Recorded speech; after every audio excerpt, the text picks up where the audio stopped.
A primeira convenção paulista surgiu após a gente ter feito uma convenção brasileira em São Paulo, e a gente percebeu a necessidade de São Paulo ter uma convenção, por ter muita gente em São Paulo ser uma porta de entrada de aeroporto, de rodoviária. E a primeira convenção paulista, a gente organizou, se eu não me engano, em 2004, após a convenção brasileira, para realmente que a gente achou que caberiam bastante pessoas, e na primeira edição tiveram 200 pessoas. Foi num parque público, não foi uma boa experiência, foi em Cotia.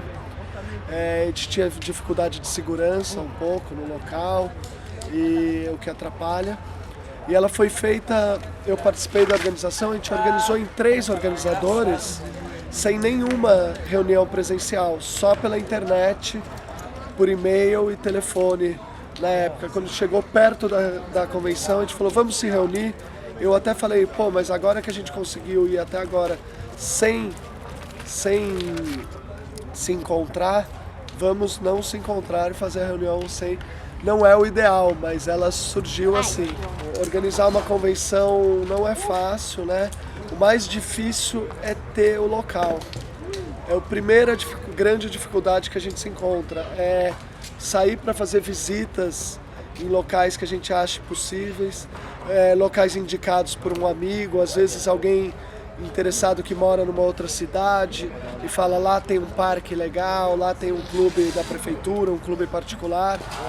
Conseguindo esse primeiro obstáculo, daí normalmente se pensa em aumentar essa equipe de organização, porque normalmente começa com menos gente, que são as pessoas que vão tomar a frente mesmo da organização, e pensar na equipe de apoio, que vão cuidar dos jogos, das competições, das noites, os parceiros, que muitas vezes não serão remunerados, porque a convenção tem um preço barato e a gente ainda oferece café da manhã, segurança, limpeza, locação de clube muitas vezes a gente consegue em contrapartida com a cidade um espaço público, e a gente mostra para eles que a gente vai fazer show no centro, que a gente vai fazer o cortejo, que a convenção vai aumentar a renda do comércio local ao redor do espaço muito durante os dias. Então isso também é um ponto da organização, já tentar as parcerias com esses locais, onde vão poder dar um desconto na alimentação, onde vão talvez dar uma alimentação de graça para a organização. Que mais que seria?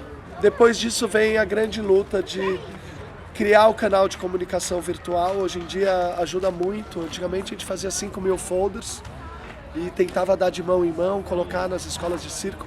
A gente parou de imprimir folder, assim, praticamente. As convenções trabalham, não sei, acho que 95% com o Facebook, que é o canal onde um solta, um compartilha, e isso... Depois no site, tem muitas informações que saem do Facebook e vão para o site, mas eu tenho certeza que muitos participantes nem entram no site da convenção. E aí a luta de abrir uma pré-inscrição bem barata e tentar convencer e forçar as pessoas a se inscreverem, que é o que começa a acreditar.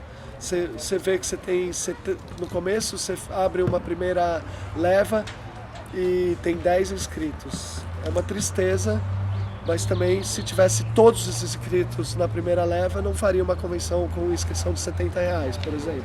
O local da convenção, quando a gente tem um lugar com ginásio, um gramado legal, uma área verde, isso ajuda, não quer dizer que a pessoa não vá se não tiver, mas eu acho que é um ponto forte de conquistar. Se você está numa cidade turística também, pode ser interessante, mas se estiver muito longe, o que adianta? Tipo, vou fazer uma convenção no Nordeste, numa cidade longe da maioria, não quer dizer que vai lotar, né? Mas pode ser uma ótima convenção. Queria mandar um beijo para minha mãe, para meu pai e para você, Lucas Abducha. Valeu. E dar um joinha. Valeu. Falou.